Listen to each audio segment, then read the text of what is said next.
पहले तो हम सब इस बिल का रिजेक्ट करते हैं, स्ट्रांगली रिजेक्ट करते हैं, लेकिन इसके साथ साथ हम सब अपने तमाम हिंदू भाइयों से भी रिक्वेस्ट करना चाहते हैं कि वो भी हमारे इस मुहिम में साथ दे, क्योंकि कहीं ना कहीं मुसलमानों के साथ अन्याय हो रहा है और हमारा देश भाईचारे का देश है। इसमें हिंदू मुस्लिम सब भाई मिल के रहते हैं। मुसलमान का प्रॉपर्टी को जिस तरह हड़पने का काम केंद्र की सरकार और बीजेपी की सरकार कर रही है, आज मुसलमान शांत है। इसकी वजह यही है कि अब मुसलमान को जानते हैं मुसलमान का कोई नहीं है। अल्लाह छोड़ के मुसलमान का कोई नहीं है, ऊपर वाला छोड़ के मुसलमान का कोई नहीं है।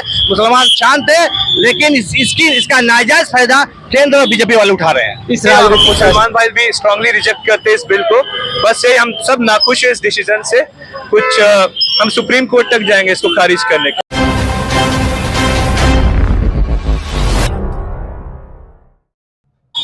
वक्फ बोर्ड को लेकर राजनीतिक सरगर्मी काफी तेज हो गई है। ऐसे में बता दें, तमाम अल्पसंख्यक समुदाय जो हैं उन्होंने धरना प्रदर्शन करना चालू कर दिया। ऐसे में आपको बताते चले कि इस वक्त हम एकरा मस्जिद के पास मौजूद हैं और यहाँ पर देख सकते हैं मुस्लिम समुदाय या फिर मुस्लिम नेता हों, उनके द्वारा काला गुल्ला लगाकर इसका लगातार विरोध प्रदर्शन किया जा रहा है। हमारे साथ बात करने के लिए मुस्लिम समुदाय के लोग हैं, उनसे जुड़ेंगे। क्या कहेंगे, सदन में वक्फ बोर्ड को लेकर बिल पास किया गया, ऐसे में क्या कुछ कमियां रह गई जिसका आप लगातार विरोध कर रहे हैं?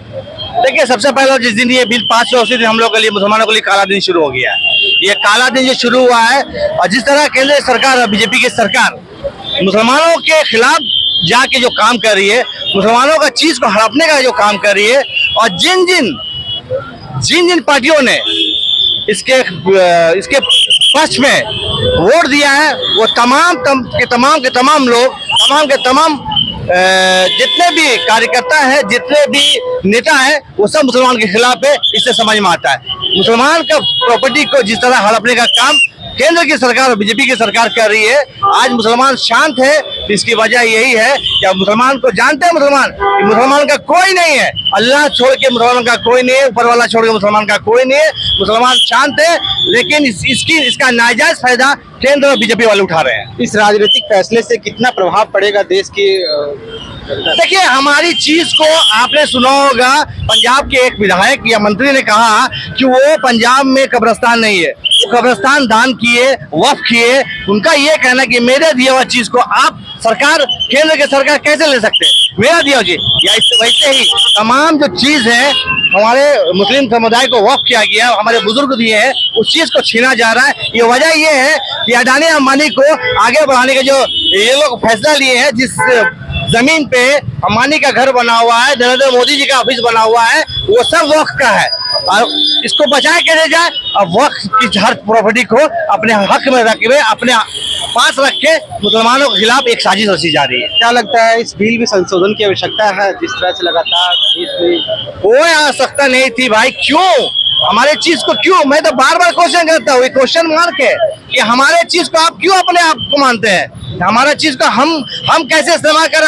हम आपके ना राम मंदिर के ट्रस्ट में जाते, ना हम आपके किसी चीज में जाते, ना हम बोलते कि हम उसमें जाए, ना आप मेरे इंटरफेरेंस करें। तो फिर क्यों हमारे चीज में, हमारे चीज को क्यों आप लेने के लिए परेशान है?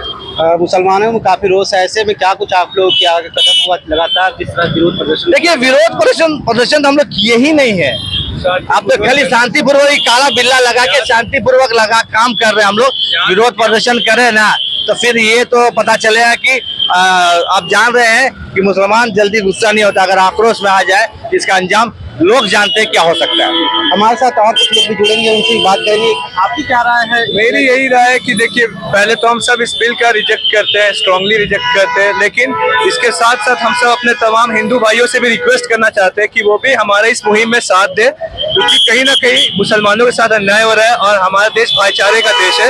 इसमें हिंदू मुस्लिम सब भाई मिल के रहते हैं। तो यही रिक्वेस्ट हमारे तमाम हिंदू भाइयों से और तमाम मुस्लिम भाइयों से कि सब मिलजुल करके इस बिल का खारिज करें।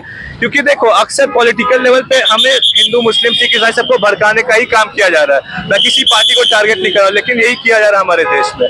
तो ये हम सबका अंदर से जागरूकता आना चाहिए, अपना आँख खुलना चाहिए कि अपने भाइयों के साथ क्या अन्याय हो रहा है, क्या गलत हो रहा है, आवाजें उठाए। बस यही मैं कहना चाहूँगा, भाईचारा कायम रहे और हिंदू भाई का भी सपोर्ट चाहिए। और हम मुसलमान भाई भी स्ट्रांगली रिजेक्ट करते हैं इस बिल को। बस यही, हम सब नाखुश है इस डिसीजन से। कुछ हम सुप्रीम कोर्ट तक जाएंगे इसको खारिज करने के। आपकी क्या कुछ राय होगी? संशोधन में बदलाव होना चाहिए या फिर इस बिल को रोक देना चाहिए? नहीं, इस बिल को ही खारिज कर देना चाहिए। देखिए, जिस प्रकार हिंदू भाइयों का मंदिर उनका बिलोंग करता है, क्रिश्चियन भाइयों का चर्च उनके लिए है, वैसे उसी प्रकार हमारी मस्जिद सब कुछ हमारा होना चाहिए, सबका खुद का होना चाहिए। इसमें किसी तरह का ये सब नहीं होना चाहिए, किसी का इन्वॉल्वमेंट ये सब। और सभी कितना अमन चैन से सब लोग एक दूसरे के साथ है, और हम लोग कोई प्रदर्शन नहीं कर रहे, एकदम शांतिपूर्वक तरीके से हम लोग बस अपनी राय रख रहे हैं, क्योंकि हमारा मानना है कि हम सब ऐसी भड़काऊ चीजों से आक्रोशित ना होकर किसी को तंग ना कर सकते, मतलब मिलजुल के हम लोग सब रहेंगे। तो यहाँ पे कोई मुस्लिम एकदम अमन चैन का माहौल है, आप देख सकते हैं, किसी तरह का कोई धरना प्रदर्शन कुछ नहीं है। हाँ, सब लोग ब्लैक बैंड जरूर बांधे, क्योंकि ये आज मतलब ये दिन हमारे लिए बहुत अच्छी भी नहीं है, इस वजह से बहुत खराब ही रहा। बस यही रिक्वेस्ट रहेगा तमाम हिंदू राज्यसभा लोकसभा राज्यसभा से बिल तो पास हो गया है, ऐसे में अब क्या कुछ लगता है कि जो क्लियर हो जाएगा पास होने? देखिए, बिल तो पास हो ही गया है, लेकिन फिर भी एज आई सेड कि we strongly reject this bill. तो बस वही है, उसको खारिज करने के लिए हम सुप्रीम कोर्ट तक जाएंगे, जितने हायर अथॉरिटीज तक जाना होगा हम लोग जाएंगे और अपना पूरा कोशिश करेंगे। और इसी वजह से हम सपोर्ट भी मांग रहे हैं अपने तमाम हिंदू, मुस्लिम, सिख, ईसाई सभी भाइयों को एकजुट होकर इस बिल को खारिज करने में हमारा सपोर्ट करना चाहिए, क्योंकि हम सब भी आपके साथ हर मौके पे खड़े रहेंगे। आज देखिए, अभी रामनवमी आ रहा है, यहाँ मुस्लिम भाई वहाँ पे देखिए आप तैयारी कर रहे हैं, हम सब मिलजुल के रामनवमी भी मनाते हैं, होली मनाते हैं, ईद भी अभी मनाते हैं, आज जुमा भी मना है।